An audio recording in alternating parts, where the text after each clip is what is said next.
How to install your Unshielded RJ45 CAT.6 field termination plug for Mptl applications from Nexxt Infrastructure. Lift the cap to open the plug jack. Disassemble the wire management bar from the IDC terminal.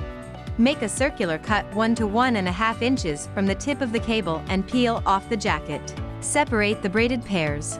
With a cutter plier, trim the insulating thread and the center spline.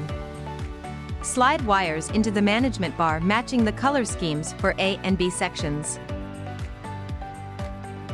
Put the assembly back on the IDC terminal and press it down until it clicks into place. Now lower the cap to close the plug jack. Press it down until it snaps.